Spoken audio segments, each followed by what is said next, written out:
আচ্ছা, ইস্টবেঙ্গলের ছেড়ে দেওয়া বিদেশি প্লেয়ার অন্য ক্লাবে গিয়ে গোল করছে, স্পেশালি জামশেদপুর এফসিতে গিয়ে গোল করছে, এটা বোধহয় নতুন কিছু ঘটনা না। এর আগে 2 সিজন আগে ইস্টবেঙ্গল দেখেছিল, মানে ইস্টবেঙ্গল জনতা দেখেছিল যে ড্যানিয়েল চিমাচুকু বলে প্লেয়ারটা ইস্টবেঙ্গল জার্সিতে কমপ্লিটলি ফেলড একটা প্লেয়ার ছিল। তাকে নিয়ে কম খিল্লি, কম ট্রোল, কম মিমস কিন্তু মার্কেটে ছড়ায়নি। তাকে নিয়ে বহু ধরনের আমরা লেখালেখি দেখেছিলাম ইস্টবেঙ্গল সমর্থকদের, কিন্তু সেই প্লেয়ারটা দল ছেড়ে দিয়ে জামশেদপুরে সই করে বুঝিয়ে দিয়েছিল যে সত্যি সেই প্লেয়ারটার মধ্যে কোয়ালিটি রয়েছে। তার সিগনেচার কোনোভাবেই ফ্লপ ছিল না, হয়তো তার টাইমটা সেই মুহূর্তে খারাপ ছিল। আজকে গোল করেছে কে না, হাভিয়ের সিভেরো টোরো। ইস্টবেঙ্গল সমর্থকের এটার সাথে পরিচিত, নতুন কোনো ঘটনা না। এই হাভিয়ের সিভেরো টোরো কিন্তু ইস্টবেঙ্গলে আইএসএলে ফ্লপ করছিল। ডুরান্ডে গোল করেছিল, সুপার কাপে গোল করেছিল, বাট আইএসএল যেটার জন্য মেন টার্গেট ছিল একজন ব্যাকআপ স্ট্রাইকার, গোল করবে কিছু, কোথাও হারা ম্যাচ জেতাবে, কোথাও ড্র থাকা ম্যাচকে 3 পয়েন্ট এনে দেবে, সেটা কিন্তু টোরো করতে পারেনি। আজকে টোরো সেই জামশেদপুরের জার্সি চাপিয়ে second match, most probably second match খেলতে নেবে, ইকুয়ালাইজারটা এনে দিয়েছে। এবং কোথাও আবারও সেই একই ঘটনার পুনরাবৃত্তি ঘটবে কি না সিরিয়াসলি জানি না, বাট সিজনের শুরুতে যখন হাভিয়ে সিভেরো টোরোর সিগনেচারটা ইস্টবেঙ্গলে হয়েছিল, তখনই বলেছিলাম যে he is a perfect backup striker.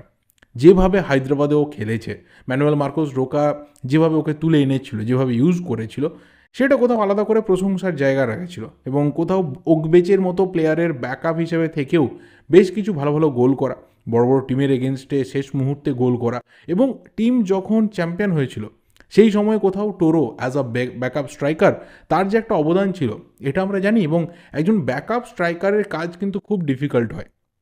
সব সময় সব ম্যাচে হয়তো ফার্স্ট 11-এ জায়গাও থাকে না, সব ম্যাচে যে চেঞ্জে নামবে, ঠিকঠাক গেম টাইম পাবে, এরকমও ব্যাপার থাকে না। কিন্তু যতটুকু সময় পাবে ততটুকু যে তার মধ্যে করে দেখানোর মতো, সেটাই সবচেয়ে বেশি সময়, এটা কিন্তু একজন ব্যাকআপ স্ট্রাইকারকে বুঝে নিতে হয়। এবং এই সিগনেচার ইস্ট বেঙ্গলের ক্ষেত্রে সিরিয়াসলি ফেল করেছে।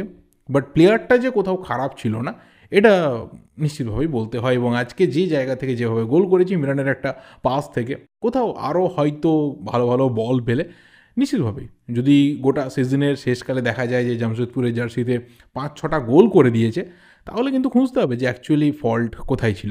নেক্সট যে ব্যাপারটা রয়েছে সেটা কিন্তু কথা বলবো রয় কৃষ্ণাকে নিয়ে। তার সিগনেচারটা শুরুর দিকে সিকিউর ছিল না, যে কোথাও ইন্ডিয়াতে থাকবে কি থাকবে না, একটা বিরাট বড় ডাউট ছিল। যেখানে বেঙ্গালুরুতে খুব বাজেভাবে রয় কৃষ্ণা সিজনটা ফেল করেছিল, সেই যে চার্মটা, সেই যে কোথাও টাচটা, যেটা পুরনো সময়ে মোহনবাগানে ফেলে বা এটিকের সময়ে সে ফেলে রেখেছিল, সেটা কোথাও রয় কৃষ্ণা কিন্তু খুঁজছিল। বাট এই সিজনে রয় কৃষ্ণার একটা আলাদা করে পুনরুত্থান হয়েছে। রয় কৃষ্ণা এবারে গোল্ডেন বুট জেতার জন্য অনেক কদম এগিয়ে। এবং আমি অন্তত চাইও, কে চাইবে কি চাইবে না আমি জানি না, বাট আমি অন্তত পার্সোনালি চাই যে এই রয় কৃষ্ণা গোল্ডেন বুটটা জিতুক। যারা 2019-20 সিজন মনে রেখেছে তারা জানে যে সেম গোলে শেষ করার পরেও কিন্তু ভালস্কিসের কাছে গোল্ডেন বুট হাতছাড়া হয়েছিল। সেকেন্ড সিজনে সেম গোলে শেষ করার পরেও কিন্তু ইগর অ্যাঙ্গুলোর কাছে গোল্ডেন বুট হাতছাড়া হয়েছিল। এবং তারপর থেকে যে রয় কৃষ্ণাকে আমরা চিনতাম ওই দুটো সিজনে, সেই জায়গাটা রয় কৃষ্ণের ক্ষেত্রে একটু ল্যাকিং হচ্ছিল। পরের সিজনটা মোহনবাগানে খুব ভালো যায়নি, তারপরের season Bengaluru FC, Bengaluru trophy জিতেছিল, একটা ঠিক কথা, এবং ফাইনাল অবধি রয় কৃষ্ণার গোল ছিল, এটাও ঠিক কথা। বাট সেই রয় কৃষ্ণা, সেই পুরনো এটিকে আর এটিকে মোহনবাগানের রয় কৃষ্ণা কিন্তু আমাদের সামনে ধরা দেয়নি। বাট এই সিজনে সেই রয় কৃষ্ণা ফিরেছে। সেই রয় কৃষ্ণা হাফ চান্সকে ফুল চান্সে কনভার্ট করছে। সেই রয় কৃষ্ণা শুধুমাত্র গোল স্কোরার হিসাবে বক্সের মধ্যে থাকছে না, মাঝ মাঠে নামছে, ডিফেন্সে নামছে, একটা ওভারঅল কোথাও যে নিজের ছাপ রাখা সেটাকে রাখছে। এবং এই সিজনটা আমার মনে হয় যে রয় কৃষ্ণা ভীষণভাবে চাইবে যে নিজের নামে করতে। ওড়িশা এফসি তারা লিগ সিরিজ জিতবে কি জিতবে না সেটা তো অবশ্যই যখন 22টা করে সবার ম্যাচ কমপ্লিট হবে তখনই আমরা বুঝতে পারবো। এখন অনেক কটা ম্যাচ রয়েছে, অনেক এখনও ড্রামা বাকি রয়েছে, অনেক আপ ডাউন এখনও বাকি রয়েছে, দেখা যাক কী হয়। তো এখন থেকে প্রেডিক্ট করা খুব মুশকিল। কিন্তু যদি প্লেয়ারদের অ্যাসপেক্টে ধরা হয় তাহলে দেখা যাবে যে রয় কৃষ্ণা কোথাও আলাদা করে কিন্তু এই সিজনটাকে নিজের সিজন করতে চাইছে এবং সেই খেলাটা খেলছে। এবং অনেক মোহনবাগান সমর্থক হয়তো এখন ভাববে যে যেভাবে জেসন কামিংসের পারফরমেন্স হচ্ছে, যেভাবে আরমান্দো সাদিকু ঠিক করে ক্লিক করতে পারছে না, কখনো কখনো খেলছে বা না খেলছে, এই জায়গাতে, এই দুজনের জায়গাতে যদি কোথাও এই সিজনে রয় কৃষ্ণা থাকতো এবং Roy Krishna under Antonio Lopez Habas থাকতো, তাহলে বোধহয় খেলা একটু অন্যরকম হলেও হতে পারতো। বাট সেটা নিয়ে আপাতত ভেবে লাভ নেই, কারণ সম্ভবত যা কিছু আপডেট নিউজিল্যান্ড থেকে উঠেছিল সেখানে এই রয় কৃষ্ণার এই সিজনটা হয়তো ইন্ডিয়ান ফুটবলের লাস্ট সিজন হতে চলেছে। কারণ অলমোস্ট কেরিয়ারের একটা শেষের পর্যায়ে রয় কৃষ্ণা রয়েছে এবং নিজের ঘরের ক্লাবেই সে ফিরে যেতে চায়। তবে হবে কি না, অন্য কোনো ভালো তার জন্য ক্লাবের তরফ থেকে ডিমান্ড অফার থাকবে কি না, এবং ফ্যানেদের একটা বিরাট বড় তাকে নিয়ে আশা পরবর্তী সিজনে থাকবে, এটা তো বলে দেওয়াই যায়। তো সব কিছুকে মিলিয়ে মিশিয়ে রয় কৃষ্ণা থাকবে না চলে যাবে সেটা তো পরে বোঝা যাবে। বাট এই সিজনটা আমি অন্তত আজকে ফেব্রুয়ারি মাসের এই মোটামুটি মাঝামাঝি সময় এসে দাঁড়িয়ে বলতে পারি যে এই সিজনটা কিন্তু রয় কৃষ্ণার নামে হতে পারে। লাস্ট অবশ্যই কথা বলবো যে প্লেয়ারকে নিয়ে, সেই প্লেয়ার এই মুহূর্তে দাঁড়িয়ে প্রায় চলে যাওয়ার মতো সিচুয়েশনে রয়েছে। কোথায় যাবে, কি করবে না করবে এখন অবধি কেউ জানে না। বহু বিষয় সামনে উঠে আসছে, বহু বিষয় নিয়ে কথা হচ্ছে, এবং এখানে যা কিছু আপডেট রয়েছে বা যা কিছু ওপিনিয়ন রয়েছে আমি সেটা শেয়ার করতে চাই, and that is related with Hugo বুমো। আমি কালকে খুব একটা ডেরোগেটরি বলবো না ফানি বলবো আমি সিরিয়াসলি জানি না, বেশ কিছু ল্যাঙ্গুয়েজ ওয়ার্ড বিপ বিপ তারপরে আমাকে সম্বোধন করা হয় হুগো লিকার, নতুন একটা ওয়ার্ড। সিরিয়াসলি বলছি, আমাদের ইন্ডিয়ান ফুটবল অনেকটা ডাউনগ্রেড হয়েছে এই ওয়ার্ড চয়েসের ক্ষেত্রে।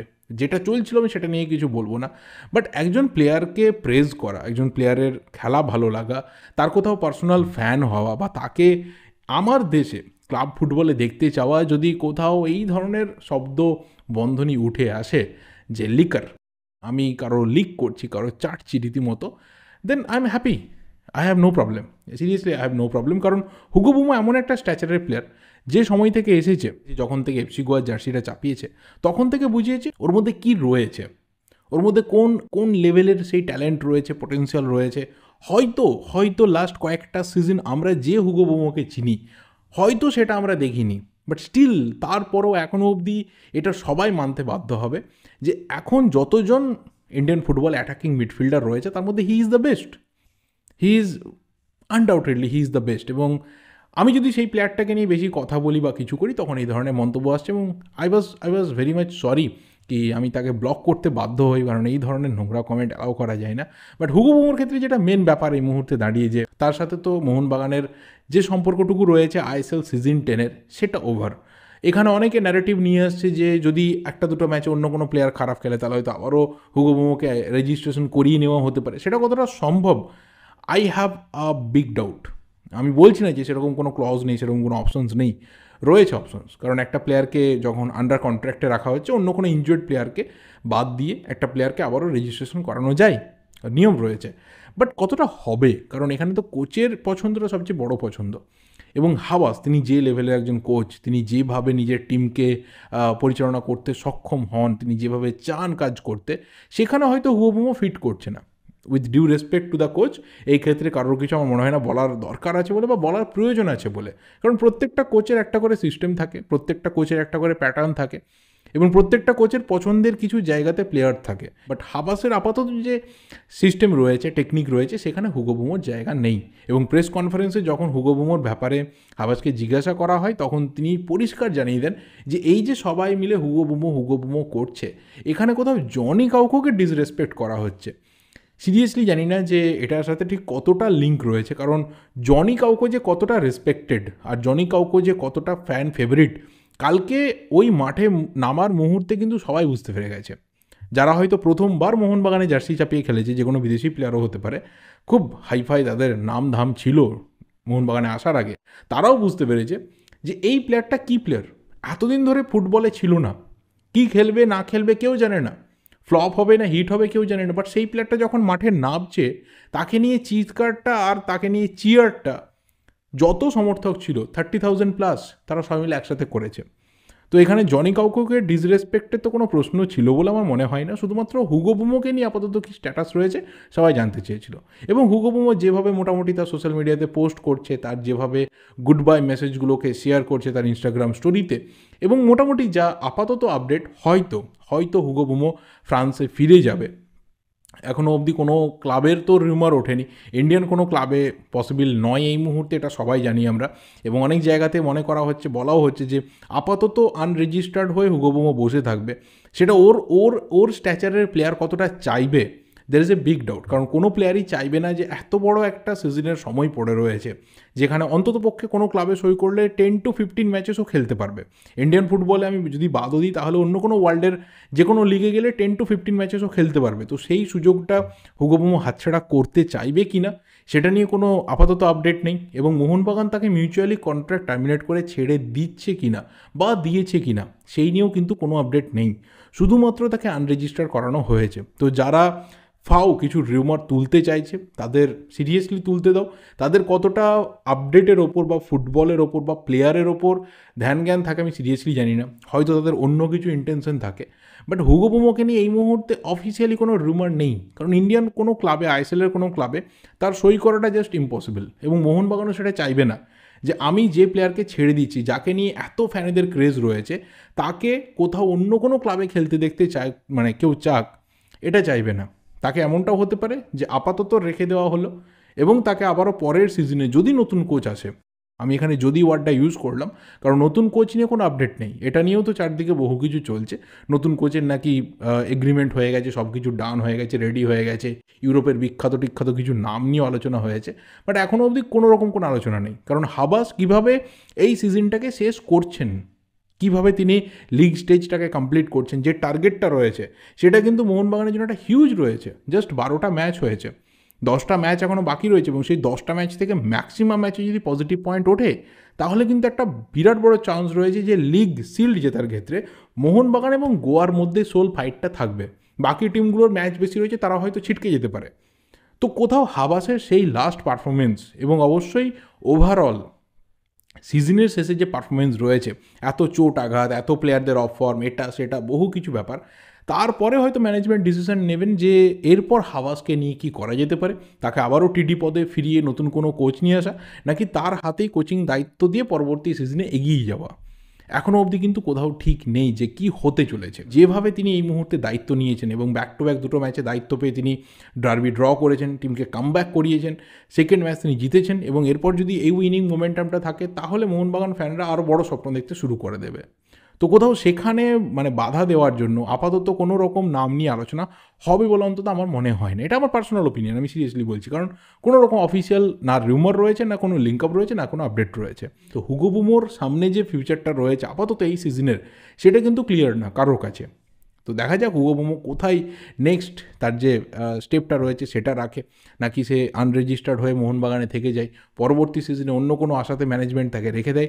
তবে things are not so easy right now, যতটা মনে হচ্ছে ওপর থেকে ততটা হয়তো ইজি না। তবে হ্যাঁ, আগামী কয়েকদিনের মধ্যে হয়তো এই পুরো ওয়েদারটা ক্লিয়ার হয়ে যাবে, আমরা বুঝতে পেরে যাবো যে অ্যাকচুয়ালি হুগো বুমোকে নিয়ে হচ্ছেটা কি, মোহনবাগানই বা কী করছে হুগো বুমোকে নিয়ে, বা হুগো বুমো নিজের কেরিয়ার নিয়ে পরবর্তী স্টেপে কী করতে যাচ্ছে। তো দেখা যাক কী হয়। বাজারে যা চলছে সেইগুলো হজম করতে থাকো, এর বেশি আমার আর কিছু বলার নেই। অ্যাজ আ ফুটবল ফ্যান আমি আমার যতটুকু ওপিনিয়ন রয়েছে আমি শেয়ার করার চেষ্টা করলাম। না তো এটা কোনো আপডেটের ভিডিও ছিল, না তো কোনো ব্রেকিংয়ের ভিডিও ছিল, আমি পারিও না দিতে, আমি সিরিয়াসলি পারি না। আমার যতটুকু ফুটবল বুঝি, দেখে যা ফিল করি সেটাই বলার চেষ্টা করি। যেদিন থেকে এই ফিলটা বন্ধ হয়ে যাবে, যেদিন থেকে এই বোঝার ক্ষমতাটা বন্ধ হয়ে যাবে, সেদিন থেকে আমার ভিডিও বন্ধ হয়ে যাবে। আমি সিরিয়াসলি হয়তো অন্য কোনো কাজে নিজেকে মুভ করে ফেলবো, কিন্তু এই ব্রেকিং দেওয়ার ব্যাপার, এই হঠাৎ করে নিজের মন গড়ার রিউমার দেওয়ার ব্যাপার, এখান থেকে আমি নিজেকে দূরেই রেখেছি, দূরেই রাখার চেষ্টা করব। নিজে আগে ভুল করেছি, সেই ভুল থেকে শিক্ষা নিয়েছি, এবং সেই ভুল থেকে শিক্ষা নিয়েই সেই দিকে পা আমি আর অন্তত বাড়াচ্ছি না। তাতে যে যতই গালাগাল করুক, যাই বলুক না কেন। সো এই ভিডিওটা এই অবধি, ভালো লাগলে লাইক করো, শেয়ার করো। একটু বড়ই করে ফেললাম, কারণ ওপিনিয়ন শেয়ার করতে গেলে, নিজের ভিউ শেয়ার করতে গেলে বড়ই হয়ে যায়। এটাকে সেইভাবেই দেখো। যা যা ওপিনিয়ন রয়েছে অবশ্যই কমেন্ট করে জানাতে থাকো। Thank you, goodbye and good night.